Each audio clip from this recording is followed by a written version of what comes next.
in my laundry room, and I added the pine cones all around it, hot glued it. It took me a little while, but I managed to get them to stick.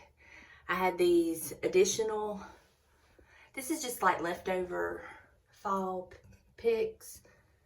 I had one pick of these, one pick of the bittersweet, and so I just kind of put it in there randomly.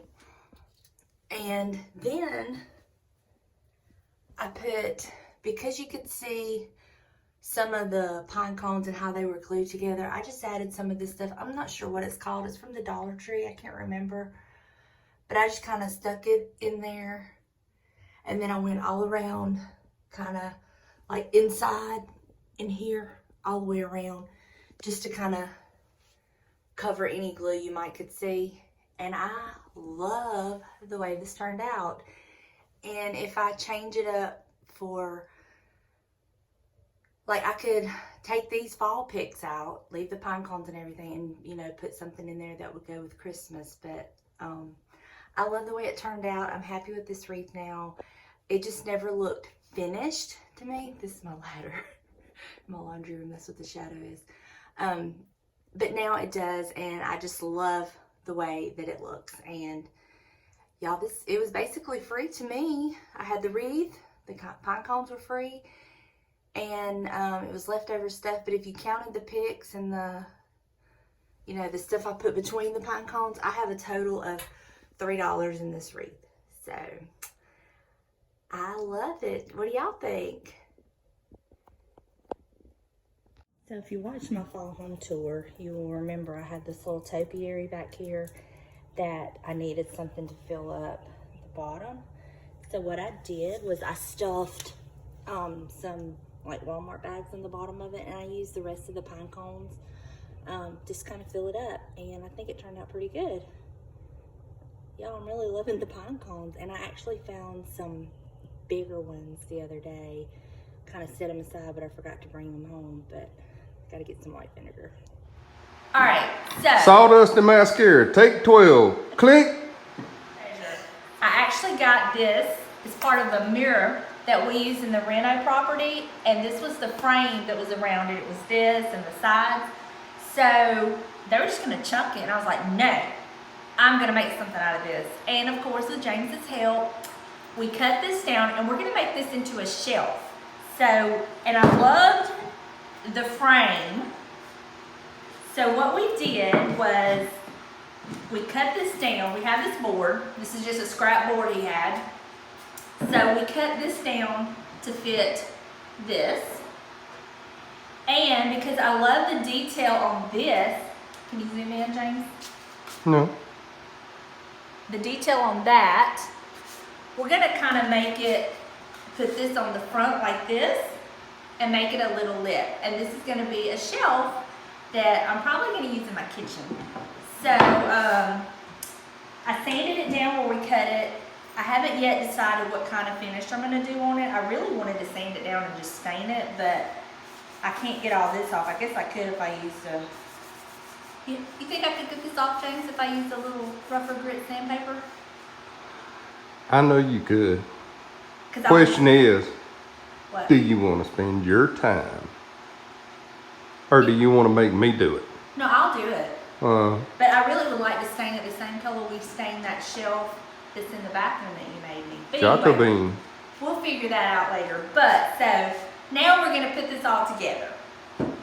Okay, so here is my pieces. I did get it down to the wood grain. Took a lot of sanding. Didn't record that. Didn't figure y'all wanted to see that. Like, you can see little pieces here where I didn't, but I don't think that's gonna matter. It gives it a little bit of character. That's what we're gonna call it. Character. So I have this, and this stain. And I used the Jocko bean. I did not have the other color that I originally wanted to stain it, but that's okay because I love this color, so it's gonna be fine. So we're gonna let this dry, and then we're gonna put it together, and I can't wait to show y'all. Thank you, James. Thank you so much, James. And on another note, look at this cabinet he's made. He had an order for it, And he made it to where it can have like 2 full-length shelves. You can do the stagger shelves. You can just have, you know, nothing in the center.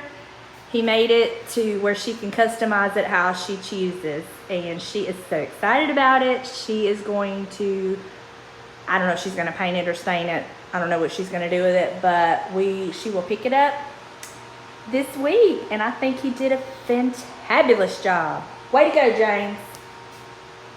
That's that. Let me show you the sides. It's all chicken wire. I think he did wonderful. Great job. So this is my shelf finished. Isn't it cute? Have these cute little vintage turkey salt and pepper shakers I stuck on there. A little Dollar Tree pumpkin, a little plant. And then this was actually hanging on the wall here. So I just put it down and set it on there. And I just think it's so cute. He did such a good job. I love it. Welcome to Lady Winchester's. This is the master bedroom. This is the walls that we've ripped out. We've put up the foam board insulation, replaced some of the other insulation. The closets have been taken out. And the back wall, we still have to do these 2 pieces. We run out of that regular insulation, so we still have to do, and we have the foam board. We just got to make some cuts for that, so we didn't do that one yet. And let me take you to the bathroom. Now into the bathroom. This is where the shower, we're gonna do a shower unit. She does not want a tub. We've taken out the tub and just made that hole in the floor. So obviously we gotta patch the floor and come on around. And then right here was a doorway, and then this was a wall. So we've taken that out. We're gonna turn that cabinet around this way and put it over here in the corner. And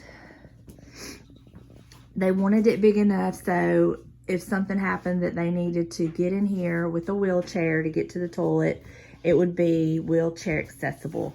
So we have the double doors here. So that's wide enough. And then we'll have a wide enough area that the toilet will be wheelchair accessible. And then they'll have access to the shower. Neither one of them are in a wheelchair, but they're just planning ahead in case, good Lord forbid, something happens. So, now,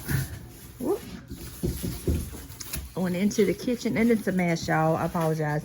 Going into the kitchen, we're gonna be replacing all these outside walls here. We'll be doing the same thing, taking them down to the studs. And over here, we're gonna take this down to the studs. She does want to cover those 2 windows, so they won't be there anymore. It'll just be a solid wall.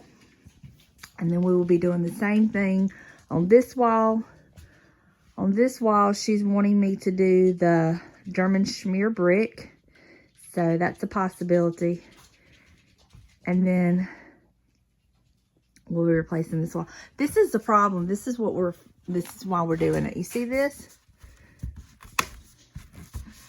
They're buckling, and they literally, like, when we rip them down, they hold so much water. We don't know what is causing that, but it's just the exterior walls. Like, the interior walls are fine.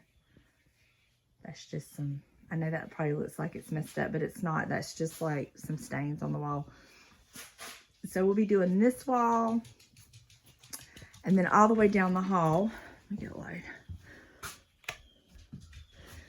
See, I mean, it's just horrible. But down here where the paneling is, it's fine. But we are going to be taking a piece off, just kind of look, make sure there's nothing. But we'll be doing this, the whole exterior wall here. And then, I think the bedrooms are okay. It's just the living room and the kitchen and the master. So that's what we've been doing, and it's a mess, but we're gonna get it done, huh, James? Because I'm a good staff to have, huh? Yeah. But this wall over here, right here where we placed this insulation right here, literally when she was showing it to me, she touched the wall and poked a hole in it. It was just ridiculous. And when we started ripping this wall out, even though we had not had rain, it was just saturated and just, it was horrible. So fun times, but we're gonna get it done. James, we're gonna get it done, huh? Mm-hmm. Hello? You gonna participate? No. I need you to participate. No. Participate.